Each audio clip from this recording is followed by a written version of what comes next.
अस्सलाम वालेकुम, मैं हूं फैसल अब्बास और आज की इस वीडियो के अंदर हम बात करेंगे कि बुशरा बीबी ने आज जो इल्ज़ामात लगाए हैं और जिन बातों का आज बुशरा बीबी ने इंकशाफ किया है वो बहुत ही संगीन नौयत के हैं और अदालती निज़ाम पर एक बड़ा सवालिया निशान है। और उसके बाद हमारा निज़ाम इस हद तक गिर चुका है कि इस गंदे निज़ाम ने आखिरकार वाशरूम के अंदर भी कैमरे लगा दिए हैं। वाशरूम के अंदर कैमरे, गंदी ऑडियोज, गंदी वीडियोज रिलीज करना और टोटल हमारा निज़ाम जो है इस सर्कल के इर्द गिर्द घूम रहा है कि अगर किसी को सियासी इंतकाम का निशाना भी बनाना है तो फिर उसके लिए यही गंदे टूल्स इस्तेमाल किए जाएंगे कि उनके वाशरूम के अंदर कैमरे लगाए जाएंगे, उनके बेडरूम्स के अंदर कैमरे लगाए जाएंगे। यानी कि आप यहां से अंदाजा लगाएं कि हमारा यहां का जो निज़ाम है वो इस हद तक गिर चुका है कि हाई कोर्ट के अंदर बैठे जो जजेस हैं उन जजेस के बेडरूम के अंदर भी यहां पर कैमरे लगाए जाते हैं। और आज बुशरा बीबी ने जो अदालती महाज के ऊपर एक पहली पिटीशन दायर की है, इस पिटीशन के अंदर जो भी इल्जामात लगाए गए हैं वो बड़े संगीन नौयत के हैं। वो इल्जामात मैं आपके सामने रखता हूं, उससे आपको अंदाजा होगा कि ये जो किसी भी अगर शख्स को सियासी इंतकाम का निशाना बनाया जाता है तो निज़ाम इतनी घटिया और गलीज हद तक जो है वो गिर सकता है और हमारा निज़ाम गिर चुका है। उसके साथ ही 1 लाख सफ़ात पर मुश्तमिल पाकिस्तान तहरीक इंसाफ PTI ने इलेक्शन ट्रिब्यूनल के अंदर दरख्वास्त दायर की है, 3 दरख्वास्तें दायर की हैं। और वो दरख्वास्तें ये हैं कि जो इस्लामाबाद के 3 हलके हैं जिनमें मुस्लिम लीग नून के तीनों उम्मीदवारों को नोटिफाई किया गया था, उनको डी नोटिफाई करने की सदा की गई है। उसके अंदर कितनी अहमियत है, उसमें क्या हो सकता है, इस पर भी बात करेंगे। लेकिन सबसे पहले बुशरा बीबी ने बहुत सारे इल्ज़ामात लगाए थे। उन्होंने ये एक इल्ज़ाम लगाया था कि उनको जहर दी गई है, उनके जो खाना है उस खाने में कुछ जो कतरे हैं वो हार्पिक के मिलाए गए हैं। फिर उनके बाद उनके जो डॉक्टर हैं उन्होंने वहां से जो है वो उनका इलाज किया। लेकिन आज जो इस्लामाबाद हाई कोर्ट के अंदर पिटीशन दायर की गई है, उस पिटीशन के अंदर जो इल्जामात लगाए गए हैं, एक तो उन्होंने कहा है कि वो जो हॉस्पिटल है इमरान खान की वहां पर अपना चेकअप करवाना चाहती हैं, लेकिन उनके बेडरूम के अंदर जो खुफिया कैमरे हैं, उनके वाशरूम के अंदर जो खुफिया कैमरे हैं, उनका इंकशाफ आज इस दरख्वास्त के अंदर इन्होंने किया है। सबसे पहले वो कहती हैं कि बनी गाला जेल में इंसानी हकूक के खिलाफ वर्जियों और बुशरा बीबी के मेडिकल चेकअप के लिए उन्होंने दरख्वास्त दायर की है। वो कहते हैं कि बुशरा बीबी को खाने में जहर मिलाकर दिया गया है और जिस्मानी और ज़हनी तशद्दुद का निशाना बनाया जा रहा है। इसी हवाले से इस पिटीशन में एक ये भी मौक़िफ़ रखा गया है कि उनको अडयाला जेल से बनी गाला मुंतकिल किया गया था और बनी गाला में वो कहती हैं कि वो वहाँ पर सिर्फ एक खातून एहलकार तैनात की गई हैं, बाकी सारे मर्द हैं। यानी कि वहाँ पर एक खातून को सब जेल करार देकर रखा गया है, लेकिन वहाँ पर जितने भी बंदे तैनात किए गए हैं सिक्योरिटी के, वो सारे के सारे मर्द हैं, सिर्फ एक औरत है, एहलकार है जो कि। उसके बाद वो कहती हैं कि बुशरा बीबी के कमरे में ऑडियो बग्स और खुफिया कैमरे नस्ब किए गए हैं जो उनकी प्राइवेसी के खिलाफ हैं। ये मैं समझता हूं कि इंतहाई संगीन नौयत का इल्ज़ाम है। इसका फीडबैक आपने ज़रूर देना है कि ये जो निज़ाम हमारा इस घटिया तरीन हद तक गिर चुका है कि आखिरकार वो कोई और बात समझ नहीं आई। इद्दत निकाह केस बनाया, उनकी करैक्टर असैसिनेशन की, उसके बाद बुशरा बीबी पर तोशाखाना केस बनाया, 190 मिलियन पाउंड केस, उसमें बुशरा बीबी को रगड़ा, उनकी ऑडियोज रिलीज की। बहुत सारी ऑडियोज हमने देखा, लतीफ खोसा साहब के साथ उनकी ऑडियो थी, वो रिलीज हुई उनको करैक्टर असैसिनेशन के लिए। आखिरकार निज़ाम इस हद तक गिर चुका है कि उनके जो वाशरूम है, उनका जो बेडरूम है, वहां तक भी उनकी प्राइवेसी लीक की जा रही है, ऑडियो वीडियो बग्स लगाई जा रही हैं, वहां पर खुफिया कैमरे लगाए जा रहे हैं। यहां से आप अंदाजा लगा सकते हैं।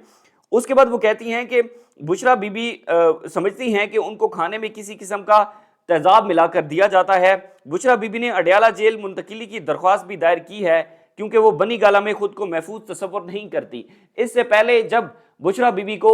बनी गाला मुंतकिल किया जा रहा था तो उस वक्त बहुत सारी खबरें आई थी कि एक डील के तहत हुआ है। हालांकि बाद में बुशरा बीबी ने खुद एक अपनी पिटीशन दायर की थी और उस पिटीशन में उन्होंने मौक़िफ़ इख्तियार किया था कि उनको अडयाला जेल मुंतकिल किया जाए। इस पिटीशन के अंदर दोबारा यही मौक़िफ़ इख्तियार किया गया है कि उनको अडयाला जेल के अंदर मुंतकिल किया जाए। वो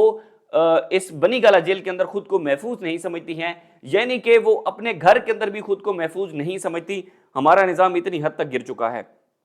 उसके बाद वो कहती हैं कि बुशरा बीबी का शौकत खानम या किसी और निजी इदारे के डॉक्टरों से तिब्बी मुआयना कराने के अहकामात भी दिए जाएं। इस पर कल जस्टिस मियां गुल हसन औरंगजेब एतराज़ात के साथ समाअत करेंगे اور یہ انتہائی سنگین نوعیت کے الزامات ہیں کہ ہمارا نظام اس گھٹیا اور غلیظ حد تک گر چکا ہے کہ آخرکار آڈیو ویڈیوز کے گردی یہ سرکل گھوم رہا ہے۔ اس سے باہر نکلنے کے لیے ہمارے پاس کوئی اور کام نہیں ہے۔ اس کے بعد دوسری خبر پر چلتے ہیں۔ دوسری خبر یہ ہے کہ آج آپ کو پتا ہے کہ فارم 45 اور 47 کا جو تنازع تھا اس میں پاکستان مسلم لیگ نون کے جو رہنما فارم 47 کے تحت بنائے گیا ہے، فارم 45 کے تحت پاکستان تحریک انصاف کے تینوں رہنما اسلام آباد کے تینوں حلقوں سے جیتے ہوئے تھے، لیکن آخرکار تینوں نوٹیفیکیشن ہوئے مسلم لیگ نون کے کینڈیڈیٹس کے، ان کو الیکشن ٹریبونل میں آج چیلنج کر دیا گیا ہے۔ 1 لاکھ صفحات پر مشتمل یہ درخواستیں ہیں جو کہ اسلام آباد ہائی کورٹ کے اندر دائر کی گئی ہیں، اور ان میں یہ موقف اپنایا گیا ہے کہ تینوں رہنما جو ہیں ان کو ڈی نوٹیفائی کر دیا جائے۔ فارم 45 کے تحت تینوں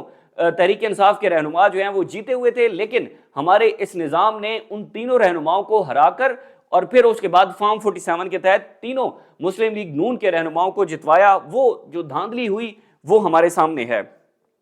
اس میں جی این اے 46 سے ہیں آزاد امیدوار عامر مغل، اور این اے 47 سے شعیب شاہین، این اے 48 سے ہیں علی بخاری۔ 8 فروری انتخابات کے نتائج میں تبدیلی اور دھاندلی کی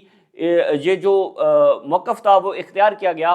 کہ دھاندلی کی گئی ہے۔ اس دھاندلی کو روکنے کے لیے عدالتی نظام کے اوپر ایک سوالیہ نشان ہے، یعنی کہ اب یہ معاملہ عدالت کے اندر آئے گا، عدالت کے اندر کھلے گا، وہاں پر ڈسکس ہوگی، بحث ہوگی، دلائل ہوں گے، وہاں پر ججز کا جو موڈ ہے، ججز کی جو اس پر آبزرویشنز ہیں، ججز نے بھی آخرکار تو دیکھا ہے نا کہ 8 فروری کے انتخابات ہوئے ہیں، اس کے بعد ججز نے یہ بھی دیکھا ہے کہ کس طرح سے دھاندلی ہوئی ہے، ججز یہ بھی دیکھ رہے ہیں کہ کس طرح سے پورے الیکشن کو مینج کیا گیا ہے،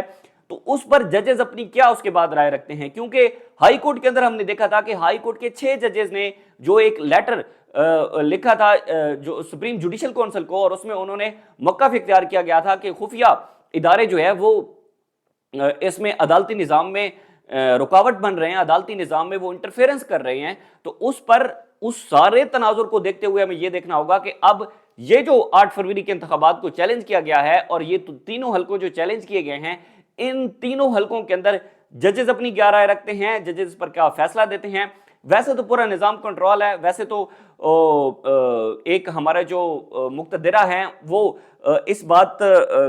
پر شاید یقین رکھتے ہیں کہ آڈیو ویڈیوز، خفیہ کیمرے، گندی ویڈیوز ریلیز کرنا اور پھر یہ سارا نظام عدالتوں کو کنٹرول کرنا اس کے ذریعے، یعنی کہ آپ یہاں سے اندازہ لگائیں کہ ججز کو بھی اگر کنٹرول کیا جاتا ہے تو وہ اس گھٹیا حرکت کے تحت کنٹرول کیا جاتا ہے کہ ان کی آڈیوز، ان کی ویڈیوز موجود ہیں وہاں پر، یعنی کہ آپ یہاں سے اندازہ لگائیں کہ ججز کو بھی یہاں سے کنٹرول کیا جاتا ہے۔ اس کے بعد ایک اور جج صاحب تھے، ان کے ہم نے